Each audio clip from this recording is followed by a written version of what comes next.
Tonight's story, we run across one of the boldest and most dastardly murders in our memory. A murder on a speeding train. And among our suspects are included a giant, a midget, and a fortune teller. I call it The Adventure of the Circus Train.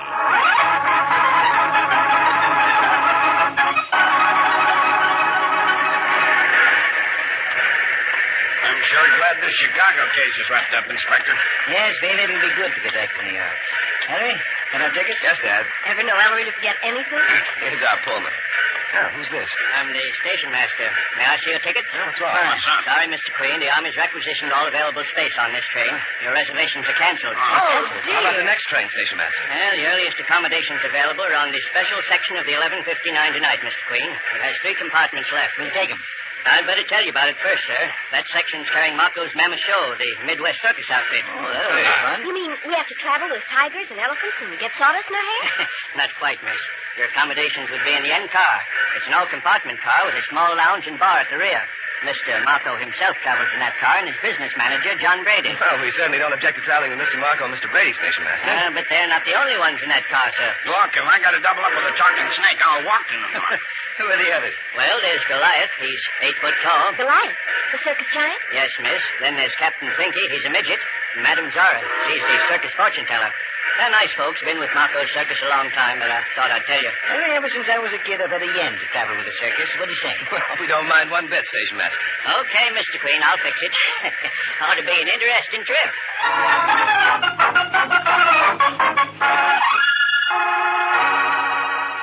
Why, this is solid company. My, this lounge back here is awfully cozy, Ellery. Yes, we should be pulling out soon, Nicky. Marco, I hope we're not putting you out in any way. Can't expect normal conditions in wartime, Inspector. Edward? Yes, sir. Edward, set him up. Yes, sir. We're having a little celebration, folks. Well, in that case, maybe we ought to get out of the lounge and go to our compartments, Mr. Marco. Yes, we don't want to spoil any plans you have. No, I won't hear of it. Be mighty proud if you don't join me, in fact. Well, I'll do what you say. Oh, John. Yes? You say, did you tell him all about it? Oh, I left the telling to you, Mark.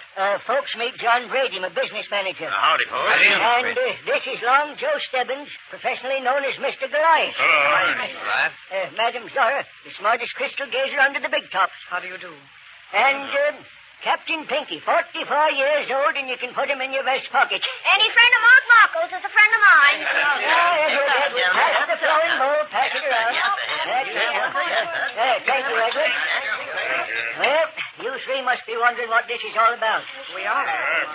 As you know, I've been in show business over 50 years. Well, Mark Marco's getting too old to run a circus. I know, but I am. Needs younger blood. So I've just sold Marco's Mammoth Show to John Brady here. Yes, John, here's the bill of sale. Whole work signed, sealed, and delivered. Well, thanks, Mark. And here's my advance payment in cash. $30,000. Boy, thunder, Goliath, will you look at that? 3 $10,000 bills. I've never seen so much money, Captain Pinky. Money means trouble. I smell trouble. I smell an Indiana farm and rest for my old bones, Zara. Well, folks, drink up. Give it up, Mr. Marco. Oh, thank you. 1 minute to midnight. We're leaving on the dot. How about a song for Mr. Marco? Oh, he's a jolly good fellow. He's a jolly good fellow. He's a jolly good fellow.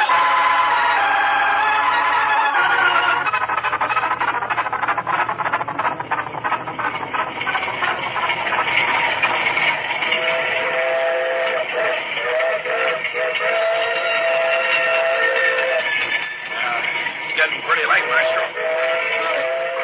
How's about we hit the hazy way, sir? I suppose we may as well, Sergeant. What's bothering you, Ellery?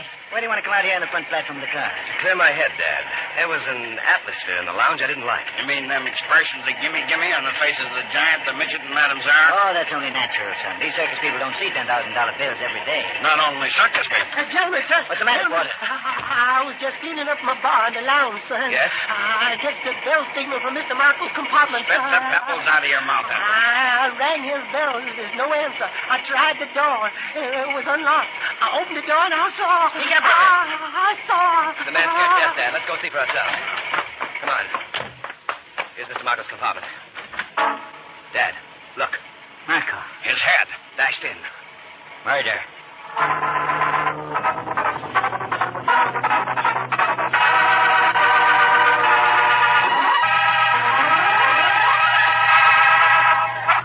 And there, ladies and gentlemen, you have the beginning of our story. We'll be back in just a moment to tell you more, but first, Ernest Chappell with a mystery of his own. And it bids fair to be as baffling as any mystery Ellery's been up against.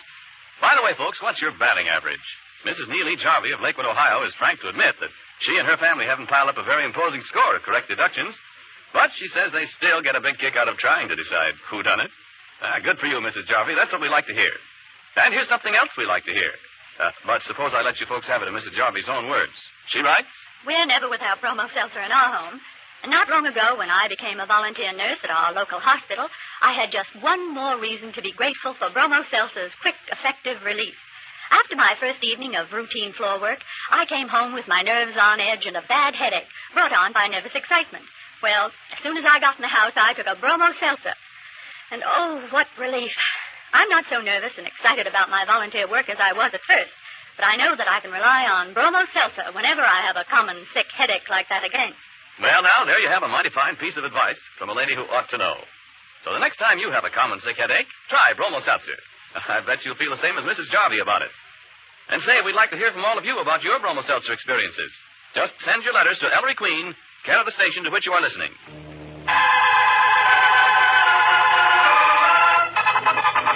And now, back to our story. It's a short time after the discovery of old Mr. Marco's body. The car has been locked, front and rear. Nicky has been awakened. But, Inspector, how did it happen? That's what we've got to figure out, Nicky. Ellery, Billy, and I were standing on the front platform from the time the party in the lounge here broke up. And we know no one from the forward cars came into our car or left it. And the two conductors were sitting at the end of the lounge near the rear platform, Nicky, checking their tickets. And both conductors say no one got into the car through the back. So, Mr. Marco must have been murdered by someone in this car. That's the size of it, Nicky. But who? Which one? The two conductors alibi each other, and they both alibi the porter. So the killer must be one of the four circus people. That nice old man. Why? Don't you remember Brady handing Marco three $10,000 bills in front of our eyes, Nicky? And they're not in his wallet now or anywhere in Marco's compartment. He was bumped off for that 30 grand, Miss B. Killer probably rapped on Marco's door. Marco let him in. Visitor assaulted the old man, stole the money, and left Marco for dead. But he didn't die right off. He managed to reach the porter's bell and ring it before dying. What was the weapon, Inspector? A man's shoe. What? Yes, a shoe. A shoe big enough to ship freight in, Miss Porter. A man's shoe, size 22, Nicky. Size 22. But a shoe that size, it must be the giant. Goliath must have killed Mr. Marco. And used his own shoe, Miss Porter? And to top it off, left it in Marco's room for us to find? No killer would be so simple-minded, Nicky. The big boy's being framed. Only question is, by who? Well, Dad, we better start asking questions. Yes. Billy? Yeah? Call them out of their compartments one at a time. While we're tackling each one, you search his compartment for that dough. Okay, Inspector. Well, son, this case is a cinch. Marco was killed for the 30 grand. So when we find the cash, we find the killer.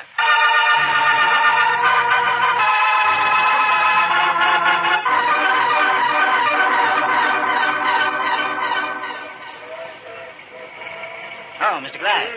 Sorry, the sergeant had to wake you. Oh, what time is it for crime when he's said? Ellery, he's hobbling. You'd hobble too, Nicky, if you were wearing only one shoe. How come you got on only one shoe, Mr. Glyde? Oh, darned if I know, Inspector. When I went to bed, I put my shoes in that little do-jigger on the floor of the compartment. I know. There's a little closet, you know, that the porter can open from outside and take out your shoes and shine them during the night. Huh? Mm-hmm. Well, sir, just now Mr. Bealey comes fetching me, and I look for my shoes, and that shoe thing, doggone if somebody ain't stole one of my shoes. What am I going to do? It's the only pair I got. We hit Pittsburgh in the morning, Mr. Glyde, so we'll send out for a pair of shoes for you then. Huh. Ain't a shoe store in Pittsburgh or anywhere else carries size 22. Oh, Inspector, what do you want me for? Come into Marco's room, Glyde, and I'll show you. Sure. Ellery, I can't look. Stay out in the corridor, Nicky. Well, where's Mr. Marco, Inspector? What's under that piece of newspaper? Yes? Mm-hmm. Your shoe, Mr. Glyde. Well, I'll be... What's blood doing all over? What's under that blanket? Mr. Marco, he was murdered tonight with your shoe. Murdered? What happened in there? Goliath fainted. Henry, revive this 8-foot he-man. Right, Dad. And Nicky, call John Brady in here.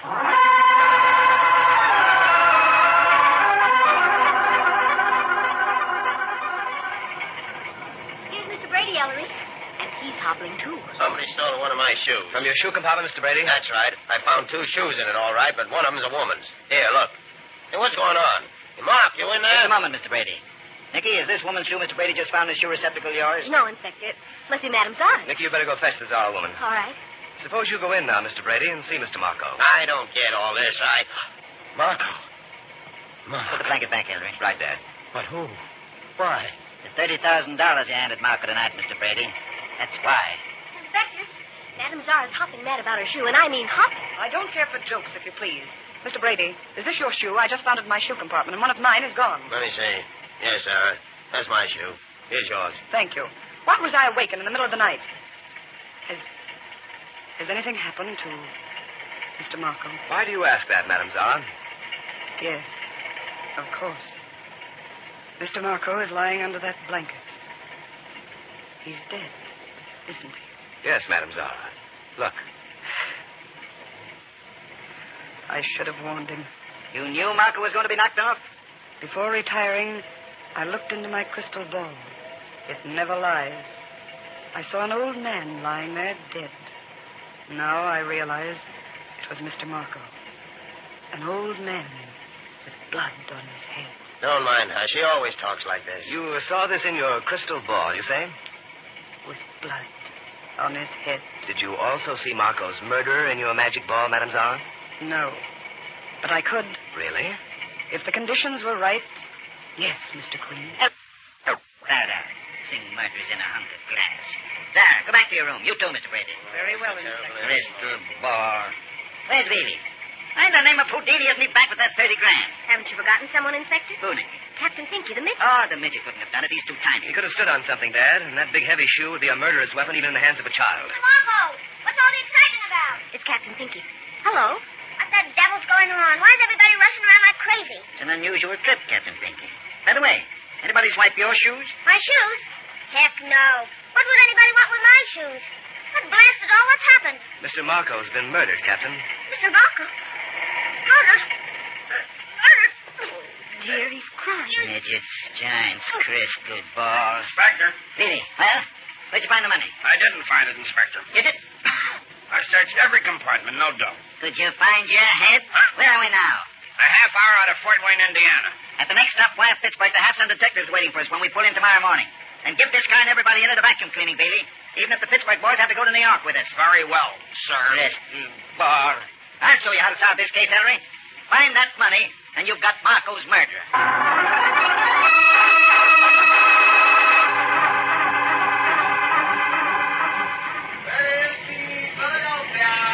Philadelphia. Time's keeping Bealey and those Pittsburgh men. Still searching after 10 hours. The money must be in this car. Dad, I've got it.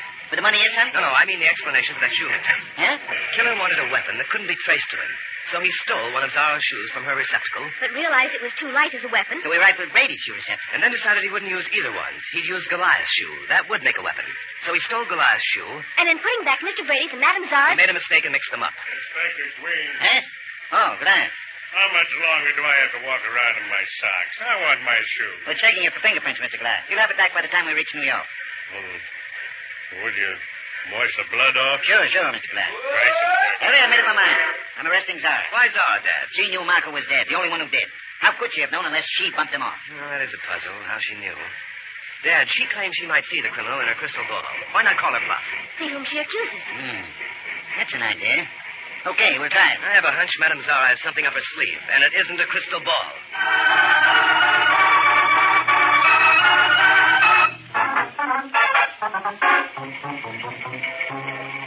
Madame Zara, why is it you people can't ever do anything in the light? We consult other worlds. Light is a disturbance. I must have darkness. Hocus pocus. Conductor, Yes? switch the lights off here in the lounge. But tell Sergeant Bailey to have both ends of the car watched. Yes, sir.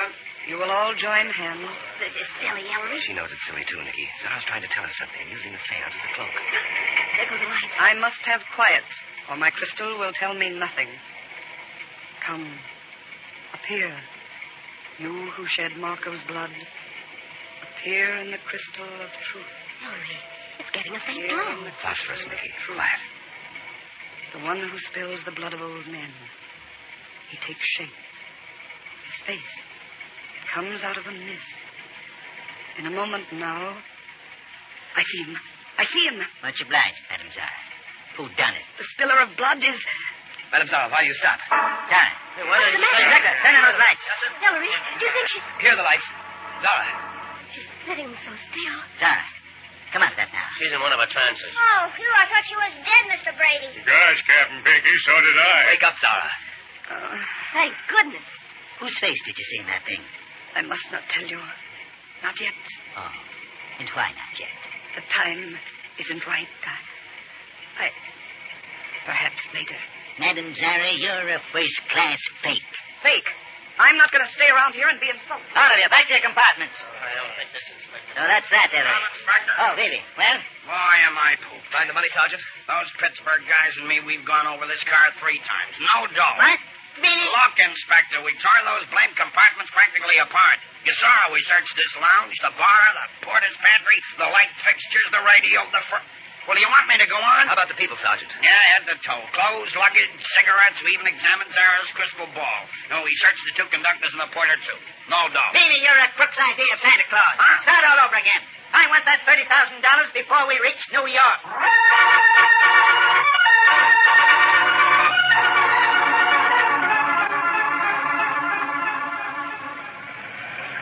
We're in. End of the line.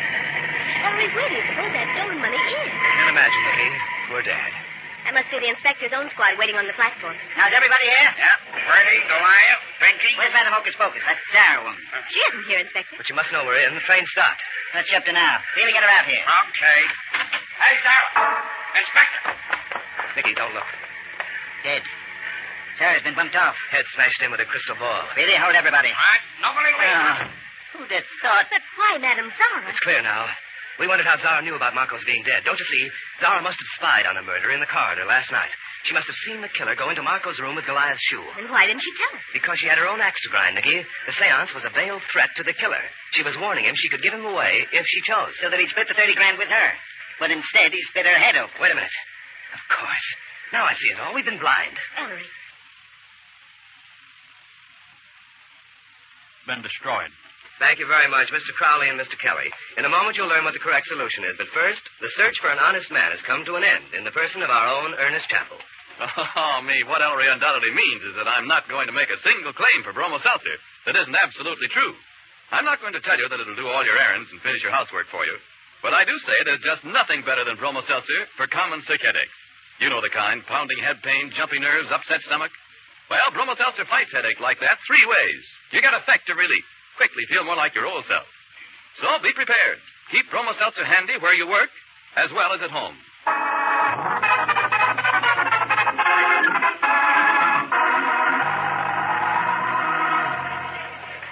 All right, inside. Come on.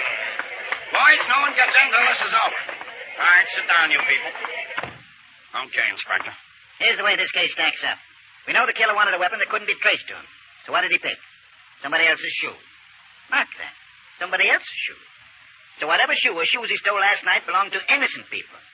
Not to the murderer. Makes sense to me, Ellery. Hush, Nicky, I want to follow this. Whose shoes were stolen last night? Madam Zara's. So she's innocent. Mr. Brady's. So he's innocent. And finally, Goliath's. So he's innocent. Who's left who could be the guilty man? Only Captain Pinky. Captain Pinky, where'd you hide that dough? But I didn't kill Mr. Marco. Dad, haven't you left out one possibility? What possibility, son? That the murderer wanted you to think just what you do think. That the crime was committed by the one person whose shoe was not involved. He deliberately involved all the shoes but Captain Pinky's. He was framing Pinky? I'm afraid so, Dad. The big point of this case is one you made yourself repeatedly. That to find the killer, we had to find the money he stole. But we didn't find the money, son. And why didn't we? Because it wasn't in the car. But it was in the car, Dad. It had to be. Hurry, the car was practically demolished. Everybody and everything in it was searched. That can't be, Dad, or the $30,000 would have been found. Obviously, then, one place was not searched. So that place is where the missing money must be. What place? Where didn't we search, Maestro? Did you search the weapon, Sergeant? A hunch? The weapon that killed Marco? Who'd ever think of searching the weapon? Exactly. That's what the killer figured, too. That we wouldn't dream the hiding place of the money was the very shoe which bashed poor Marco's head in. But, Ellery, what good did that do him? How could he expect to get hold of the money again? That shoe was a murder weapon held by the police. Therefore, Nicky, the murderer could be only one person, the owner of the shoe, to whom it would eventually be returned. Eventually? Goliath asked for his shoe even before we reached Penn Station. And I just gave it to him. Goliath, take that murder shoe off. Oh, you're wrong. I didn't do it. Oh, no. Come on, Dad. I didn't do it. I didn't do it. I didn't do it. Get this tugboat off. I didn't do it. Really? that shoe lining. Yes, sir. And here they are. The three $10,000 bills. Clever crime, Goliath, because who'd be foolish enough to use his own shoe as a murder weapon and then leave it behind to be found? You knew we believed you innocent. You knew we'd therefore return the shoe with its hidden money to you. But there's one thing Goliath didn't know. He didn't know he was traveling with Ellery, the giant killer.